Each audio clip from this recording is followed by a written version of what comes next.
God is true. Emmanuel.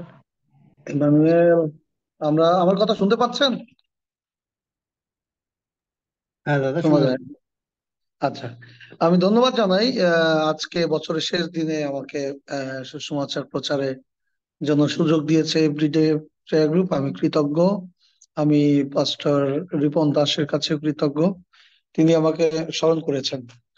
আমি প্রচারের বিষয়ে, যেহেতু আমি গ্রামে আছি, আহ খুব বেশি ব্যাখ্যা যাব না, কিন্তু আহ একটি পত্র থেকে, কলসীয় পত্র 3 অধ্যায় 8 থেকে আমরা 17 পদ পর্যন্ত 3টি বিষয় দেখব।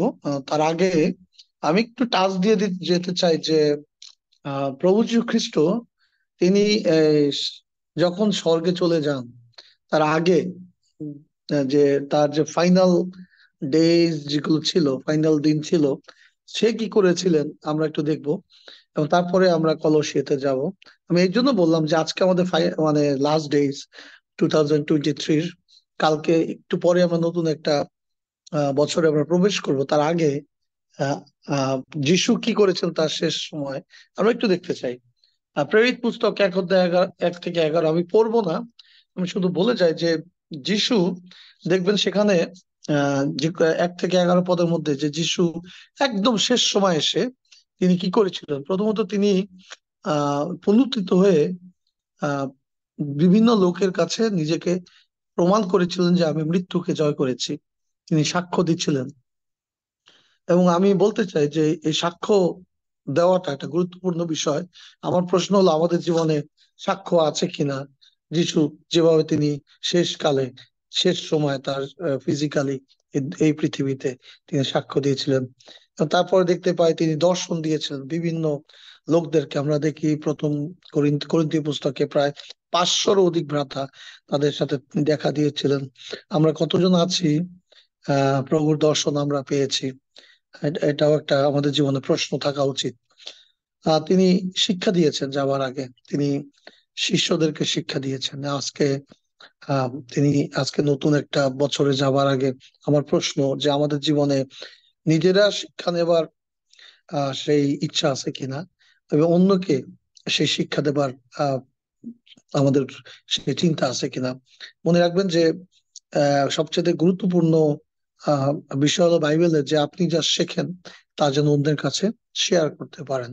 সুতরাং যিশু এইটা দেখিয়ে দিয়েছেন, যাতে আমরা আমার পরিবার কাছে, অনেক সময় হয় কি, চার্চে এই সপ্তাহে আহ একটা দিন 2 ঘন্টার জন্য যাই, আর আমরা মনে করি যে দিস ইজ এনাফ, আমার জন্য যথেষ্ট। কিন্তু বাদবাকি 6 দিন আমাদেরকে প্রভু তিনি যা করেছেন তাই আমাদেরকে করা হচ্ছে। সেটা হলো আমার পরিবার পরিজন নিয়ে আমার ফ্যামিলি অল্টার রাখা, এবং সেখানে শিক্ষা নিয়ে আলোচনা করা।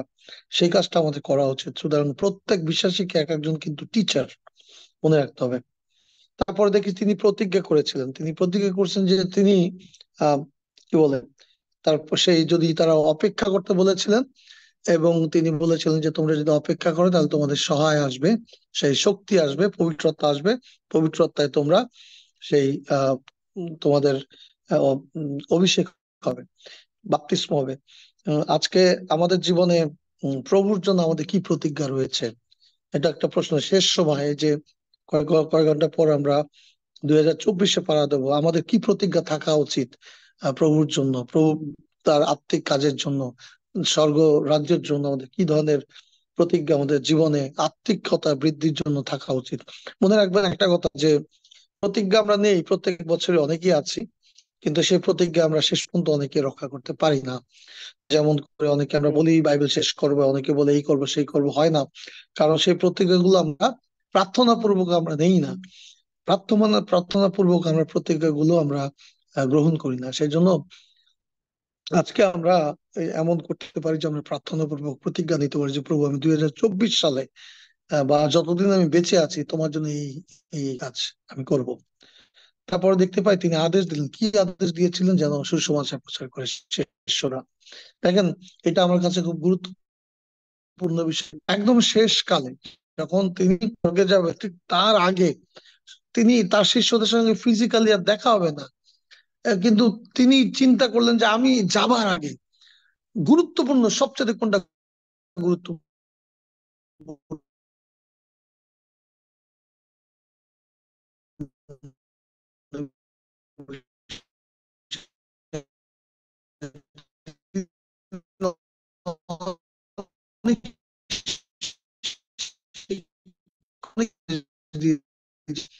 আমরা যেন কি বলে, আমরা যেন এই জগতে বাস করতে গেলে নানা প্রতিকূলতার মধ্য দিয়ে আমাদেরকে যেতে হবে, কিন্তু যিশু তিনি আমাদেরকে সাহস দিয়েছেন যেন আমরা সমস্ত প্রতিকূলের মধ্যে তিনি যে আমাদের বিক্রমশালী ঈশ্বর, তিনি যে আমাদের সঙ্গে রয়েছেন সেটা তিনি বলে গেছেন, তিনি সাহস দিয়েছেন।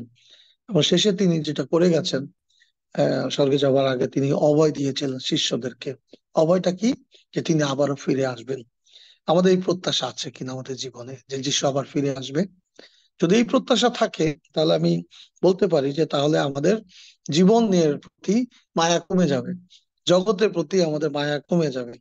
কারণ আমরা জানি যে আমাদের ক্ষণকাল স্থায়ী আমরা, এবং এই জগৎ আমাদের না, আমরা প্রবাসী, যিশু আমাদেরকে নিতে আসবেন। সুতরাং আমি বলে এই কথাগুলো বললাম যে Jesus final days on earth, যিশুর যে এই জগতে একেবারে শেষ সময় এসে তিনি কি করেছিলেন, এখন আমরা একটা নতুন বছরে আমরা পদার্পণ করতে যাবো, আমাদের কি করা উচিত? আমি জাস্ট একটা কম্পেয়ার করতে চাইলাম আমাদের জীবনের জন্য। এখন আমি যাদের কাছে বাইবেল আছে অনুরোধ করি দয়া করে বাইবেল খুলবেন, কারণ বাইবেল খুললে এই শিক্ষাগুলো সবাই আমার জন্য ভালো হবে, আপনার জন্য ভালো হবে বুঝতে। তিনটে বিষয় নিয়ে আমি কথা বলবো। কলোসী 3 অধ্যায় 8 থেকে 17 পদে তিনটি বিষয়। 1 নম্বর, আমাদেরকে এই বছর, নতুন বছরে পাড়া দেওয়ার জন্য আমাদের কি কি ত্যাগ করা দরকার। 2 নম্বর, নতুন বছরের জন্য প্রস্তুতিমূলক আমাদের কি কি পরিধান করা দরকার বা গ্রহণ করা দরকার। 3 নম্বর বিষয়, যে আমাদের এই সামনে যে 2024 সাল আসতেছে, আমাদের কি ধরনের কার্যের জন্য কি কি কাজ আমাদের করা দরকার, কিভাবে সেই কাজ করা দরকার। প্রথম, আমি যেটা বলতে চাই, কলসীয় 3 অধ্যায় 8 থেকে 9 পদ, এখানে সাধু পৌল তিনি আমাদের সাজেস্ট করেছেন যেন আমরা নতুন অধ্যায় চলি, সেটা তিনি 3 অধ্যায় 8 ও 9 পদে তিনি বলেছেন। এখানে লেখা আছে, আমরা বাইবেল দেখি, যাদের কাছে বাইবেল আছে আমরা পড়তে পারি। লেখা আছে, কিন্তু এখন তোমরাও এই সকল ত্যাগ করো, ক্রোধ, রাগ, হিংসা, নিন্দা ও তোমাদের মুখ নির্গত কুৎসিত আলাপ। একজন অন্যজনের কাছে মিথ্যা কথা কহিও না, কেননা তোমরা পুরাতন মনুষ্যকে তার ক্রিয়াশুদ্ধ বশবৎ ত্যাগ করিয়াছ এবং সেই নতুন মনুষ্যকে পরিধান করো। আমাদেরকে বলা হয়েছে যেন আমরা নতুন মনুষ্যকে পরিধান করি। দেখেন, যখন আমরা দ্বিতীয় করিন্থীয় 5 অধ্যায় 17 পদে বলা হয়েছে, যখন আমরা যীশু খ্রিস্টকে গ্রহণ করি তখন আমাদের পুরাতন মনুষ্য সে মরে যায়, নতুন মনুষ্যে আমরা নতুনীকৃত হয়ে উঠি। কিন্তু কেউ আমরা পারফেক্ট না এখানে।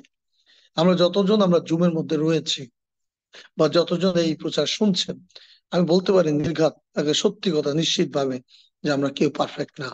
আমরা এই জন্য পারফেক্ট না যেহেতু আমাদের শরীরে সেই মাংস রয়েছে, আমাদের শরীরে রক্ত রয়েছে, সুতরাং আমাদের জীবনে অনেক ভুল ত্রুটি আছে। এইখানে সাধু পৌল বলছে যে আমরা যেন নতুন নত্বে আমরা চলি।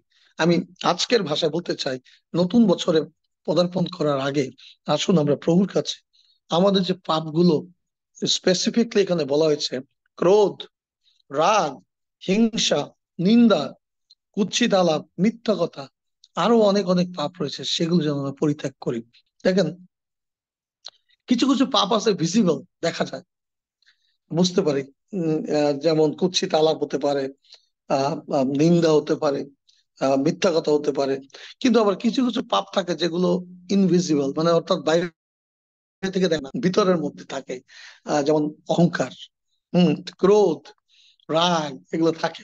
সুতরাং অনেক সময় বাইরে থেকে আমার ভিতরে যে পাপগুলো থাকে যাতে মানুষ বুঝতে না পারে, সেজন্য আমার ভিতরে আমি এগুলো পুষে রাখি। অভিমান থাকে আমার, আমার ভিতরে হিংসা থাকে, আমার ভিতরে ক্রোধ থাকে, এগুলো মানুষ বুঝতে পারে না, আমিও বুঝতে দেই না। সেই জন্য বলা হয় আমাদেরকে ক্লেভার সিনার, চালাক পাবে। কিন্তু সাধু পৌল তিনি বলেছেন যেন এগুলো আমরা ত্যাগ করি। কেন? কারণ কেউ না কেউ, আমরা হতে পারে বাইরের মানুষ আমরা দেখতে পাচ্ছে না, কিন্তু ঈশ্বর তো দেখতে পাচ্ছেন। আর আমিও চাই না এইসব এই পাপগুলো নিয়ে আমরা যেন নতুন বছরে যাই।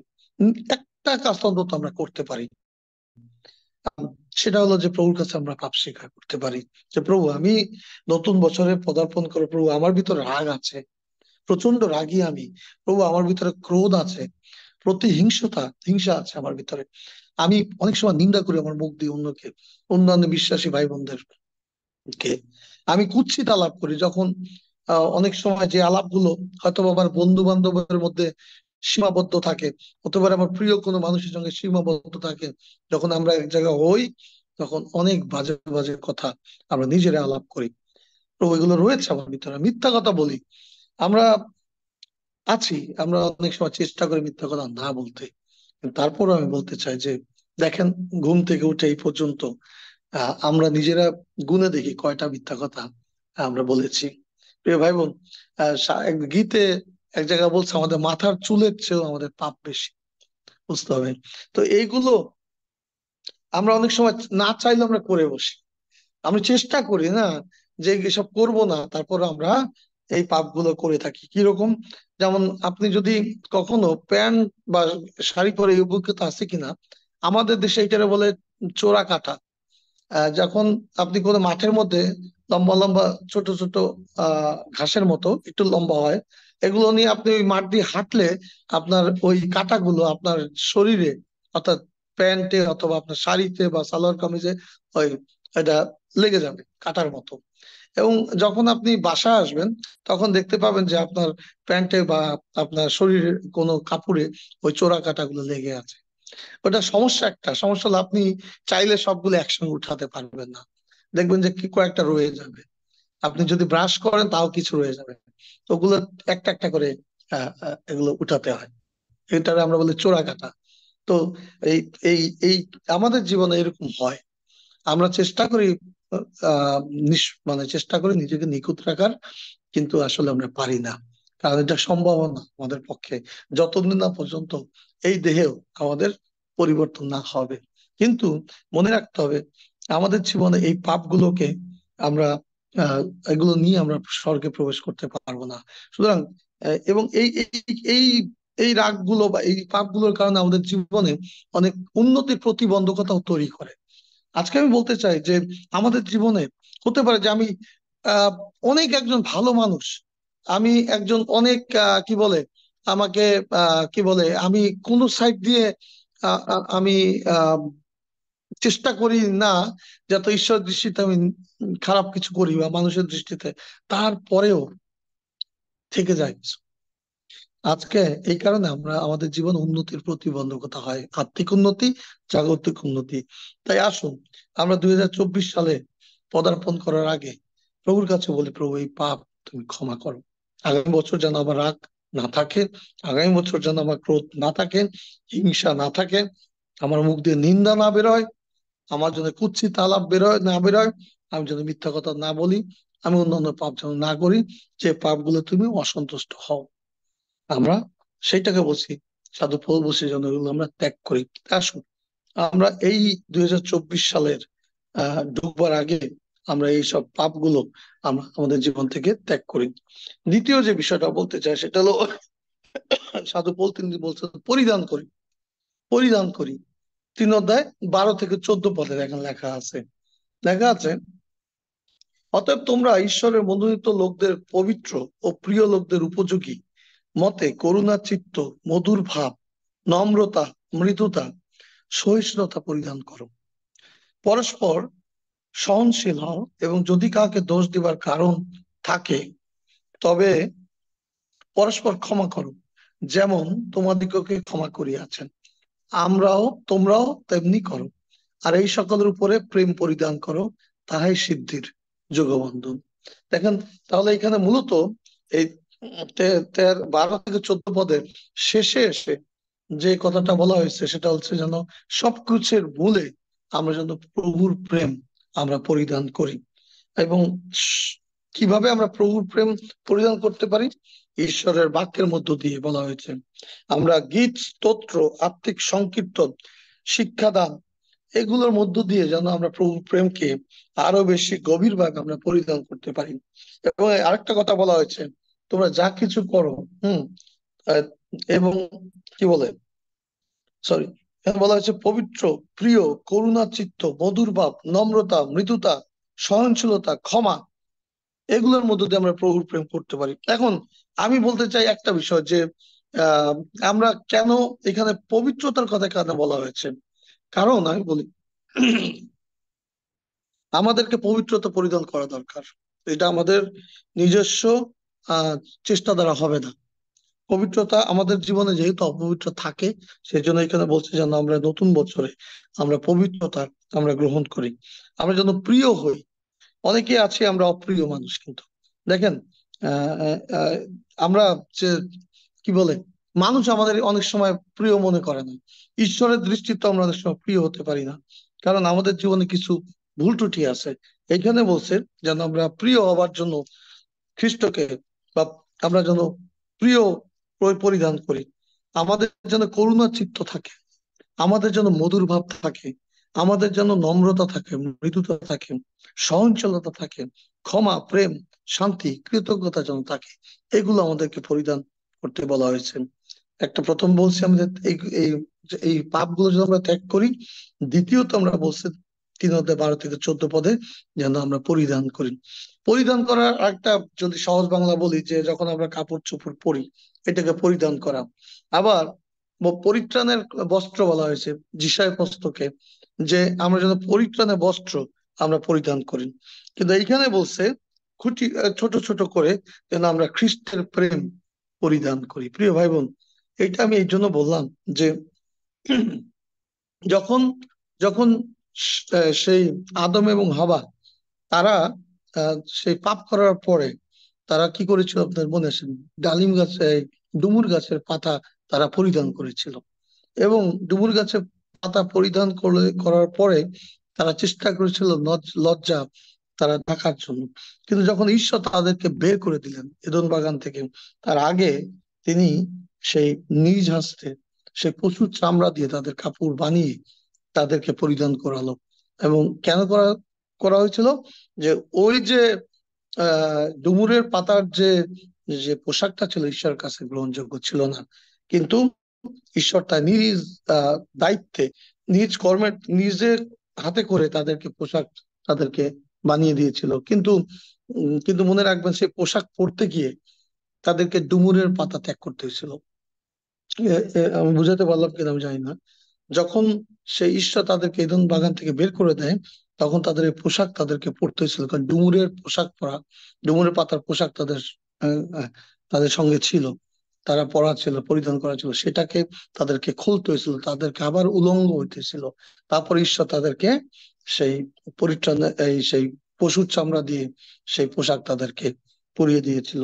প্রিয় ভাই বোন, আমরা মনে রাখবেন, যখন আপনি পাপ স্বীকার করেন, যখন আপনি ঈশ্বরের কাছে আপনার সমস্ত পাপগুলো নিয়ে আসেন ক্ষমার জন্য, তখন তিনি আমাদেরকে ক্ষমা করেন, এবং ঈশ্বর তার যে গুণ, তার যে নির্দেশমালা, তার যে নীতিমালা, সেগুলো আমাদেরকে তিনি পড়িয়ে দেন, পড়িয়ে দিতে চান।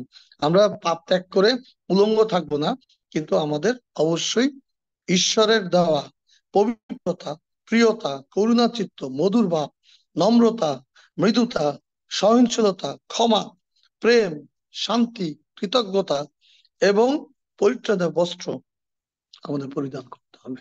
প্রিয় ভাই বোন, আমরা নতুন বছরে যেন এগুলো পরিধান করে আমরা প্রবেশ করি। 3 নম্বর বলতে চাচ্ছি কার্য করার কথা, কাজ করার কথা। 3:16-17 পরে এখানে আমরা দেখি, এখানে লেখা আছে, খ্রিস্টের বাক্য প্রচুর রূপে তোমাদের অন্তরে বাস করুক। তোমরা সমস্ত বিজ্ঞতার গীত, স্তোত্র ও আত্মিক সংকীর্তন দ্বারা পরস্পর শিক্ষা ও চেতনা দান করো। অনুগ্রহে আপন আপন হৃদয়ে ঈশ্বরের উদ্দেশ্যে গান করো।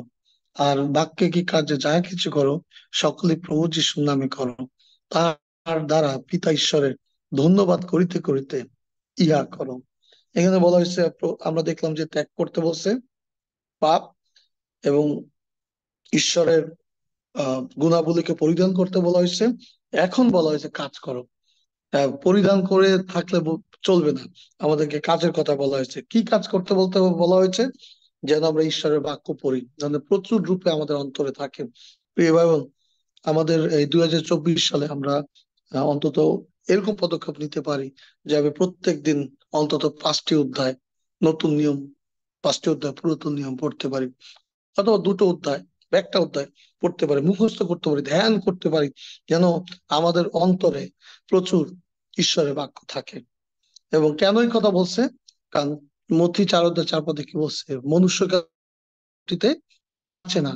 সুতরাং আমাদেরকে অবশ্যই ঈশ্বরের বাক্য আমাদের জীবনে আত্মিক খাদ্য হিসাবে সবসময় গ্রহণ করতে হবে। দ্বিতীয়ত বলা হয়েছে যেন আমরা গীত, স্তোত্র, আত্মিক সংকীর্তন দ্বারা অন্যকে আমরা চেতনা দিই, শিক্ষার মধ্য দিয়ে।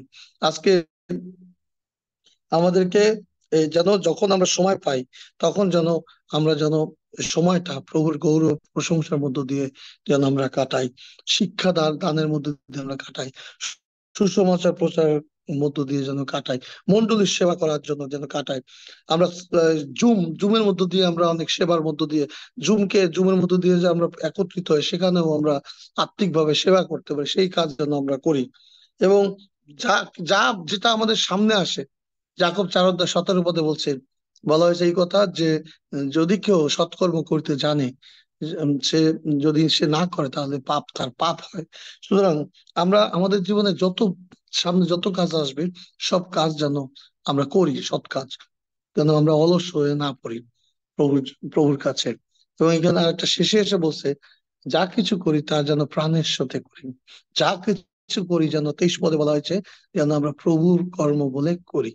আম, আহ, আহ, আমার ব্যক্তিগত অভিজ্ঞতা থেকে বলতে চাই যে আমরা অনেক সময় পালকদের মধ্যে, আমার বিশেষ করে আমার মধ্যে এরকম একটা টেন্ডেন্সি অনেক সময় আসে যে আমি কাজ করতেছি চার্চের জন্য, আমি কাজ করতেছি মানুষের জন্য, তাহলে আমি কেন কিছু কিছু ব্যাপারে আহ বঞ্চিত হব? অনেক সময় অনেকেই বলে যে আমার বেতন বাড়ান, আমি তো প্রভুর জন্য কাজ করতেছি, অমুক করতেছি, তমুক করতেছি। হ্যাঁ, তাদের অবশ্যই প্রয়োজন আছে, তাই তারা বলে। কিন্তু অন্তত ঈশ্বরের কাজ, সে পালকের কাজ হোক, পালকের কাজের বাইরে হোক, যা যদি আমি বিশ্বাস হিসেবে যে কাজ করি, সেই কাজ যেন প্রভুর জন্য করি, কোনো মানুষের জন্য না, কোনো প্রতিষ্ঠানের জন্য না, কিন্তু সমস্ত কিছুর জন্য, ঈশ্বরের জন্য করি। তাই ঈশ্বরের জন্য যখন আমরা করি, তখন ঈশ্বর আমাদেরকে ফল দেন। প্রিয় ভাই বোন, এইটা তিনি এখানে সাধু পল তিনি বলেছেন। এবং এই 2024 সালে আমাদের জীবনে যদি কোনো বন্ধুতা থাকে, ভাব থাকে, তার জন্য আমরা ত্যাগ করি। এবং আমরা যেন ঈশ্বরের প্রেমকে আমাদের জীবনে পরিধান করি। এবং প্রভুর জন্য, 3 নম্বর, যেন আমরা প্রভুর জন্য আমরা যেন অনেক অনেক ভালো কাজ প্রভুর গৌরবের জন্য আমাদের 2024 সালে যেন আমরা করতে পারি। আমেন। ধন্যবাদ সবাইকে।